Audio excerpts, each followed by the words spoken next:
మన ప్రభువు, మన రక్షకుడు, మన ఆధారం అయిన గొప్ప దేవుడు, మనల్ని ప్రేమించే యేసుక్రీస్తు నామమున అందరికీ వందనాలు, దేవునికి స్తోత్రాలు. ఆ సైన్యములకు అధిపతి అయిన దేవుడు, మన ఆశ్రయ దుర్గమైన దేవుడు మనల్ని ప్రేమించి మన బ్రతుకులలో మరొక నూతన దినమునిచ్చినందుకు సమస్త మహిమ, ఘనత, ప్రభావములు యేసయ్యకు మాత్రమే చెల్లునుగాక. ఆ మాట్లాడే దేవుడు ఈ నూతన దినములో మనకు అనుగ్రహించిన దేవుని యొక్క వాగ్దానము, కృపావార్త. కీర్తనల గ్రంథం 71వ కీర్తన 8వ వచనం. నా ప్రభువా యెహోవా, నాకు నిరీక్షణాస్పదము నీవే, బాల్యము నుండి నా ఆశ్రయము నీవే. దేవునికి మహిమ కలుగునుగాక, దేవునికి స్తోత్రం కలుగునుగాక.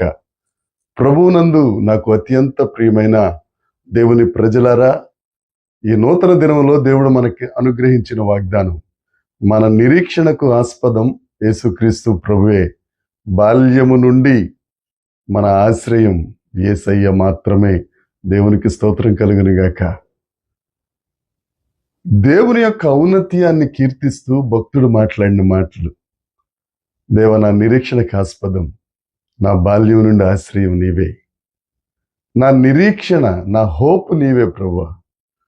అడోనాయ్ ద లార్డ్, ప్రభువా నీవే నాకు నిరీక్షణకు ఆస్పదం.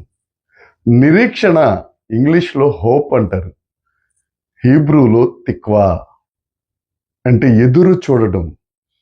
మనం ఆశించిన దాని కొరకు ఎదురు చూడడం తిక్వా అంటే, హోప్ అంటే, నిరీక్షణ అంటే. మనం దేవుని కొరకు ఎదురు చూస్తున్నాం, దేవుని ద్వారా అద్భుత కార్యాలు జరగాలని ఎదురు చూస్తున్నాం, దేవుని ద్వారా ఆశీర్వదించబడాలని ఎదురు చూస్తున్నాం, దేవుని యొక్క దీవెనలు మనకు కలగాలని చాలా ఎదురు చూస్తూ ఉంటాం. అదే నిరీక్షణకు ఆస్పదం. క్రైస్తవులందరికీ ఒక నిరీక్షణ, మన దేవుడు నమ్మదగిన దేవుడు, ఆయన వాగ్దానం ఇచ్చాడు, తప్పక నెరవేరుస్తారు.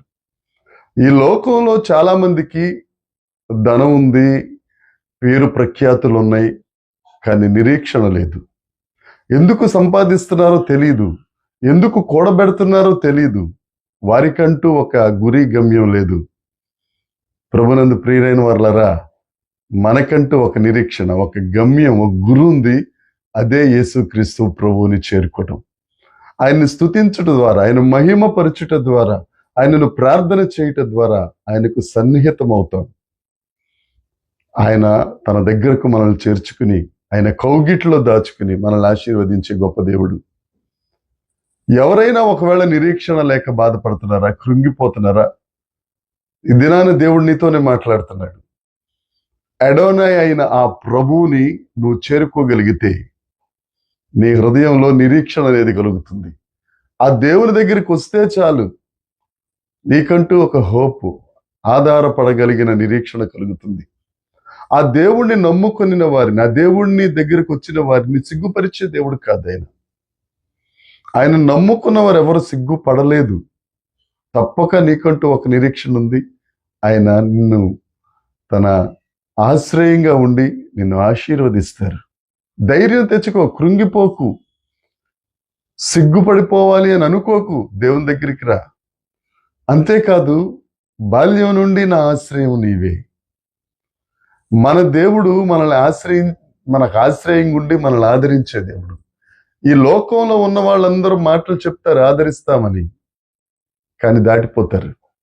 మన దేవుడు నమ్మదగిన దేవుడు కదా, ఆయన తప్పక మనకు ఆశ్రయంగా ఉంటారు. యెహోవాను ఆశ్రయించువారు ధన్యులు. నువ్వు ఆశ్రయిస్తే ధన్యతలోనికి వస్తావు. ఒక్కసారి ఆలోచించు, ఆశ్రయం లేక బాధపడుతున్నావా, నిరీక్షణ లేక కృంగిపోతున్నావా? ఈ నూతన దినంలో, ఈ ఉదయకాలం ముందు దేవుడు నీతో మాట్లాడుతున్నాడు. నేను నీకు ఆశ్రయంగా ఉంటాను, నేను నీకు నిరీక్షణాస్పదంగా ఉంటాను. ధైర్యం తెచ్చుకో, నా చెంతకు చేరు, నా కౌగిట్లో భద్రత ఉంది. ఇంకెందుకు ఆలస్యం? ఆ భద్రత ఇచ్చే దేవుణ్ణి విడిచిపెట్టి ఎక్కడ దాకా దూరంగా పారిపోతావు నువ్వు? యేసే దగ్గరికి వచ్చాయి, ఆయన కౌగిల్లోనికి వచ్చాయి, ఆ నిరీక్షణ ఇచ్చే దేవుని దగ్గరికి రా.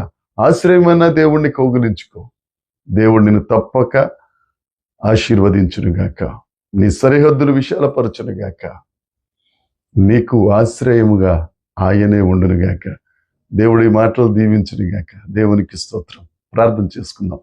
పరలోకమందున్న మా తండ్రి, పరిశుద్ధుడా, ఆశ్రయమా, మా నిరీక్షణకు ఆస్పదమా నీకు స్తోత్రాలు. ఎవరైతే ప్రభు కృంగిన స్థితిలో ఉన్నారో, ఓదార్పు లేని స్థితిలో ఉన్నారో, గురి గమ్యం లేక నిరీక్షణ లేక బాధపడుతున్నారు, నాకు ఆశ్రయంగా, నాకు దాగు చోటుగా ఎవరు లేరని ఇబ్బంది పడుతున్నారు, వారందరి కొరకు ప్రార్థన చేస్తున్నాను. నీవే వారికి ఆశ్రయుడిగా ఉన్నందుకు నీకు స్తోత్రాలు. ప్రతి ఒక్కరిని దీవించండి, ఆశీర్వదించి మహిమ పొందుమని యేసుక్రీస్తు నామమున ప్రార్థించి అడిగి వేడుకొనుచున్నాను తండ్రి. ఆమేన్. దేవుని కృప మనందరికీ తోడై ఉండునుగాక. ఆమేన్, ఆమేన్, ఆమేన్.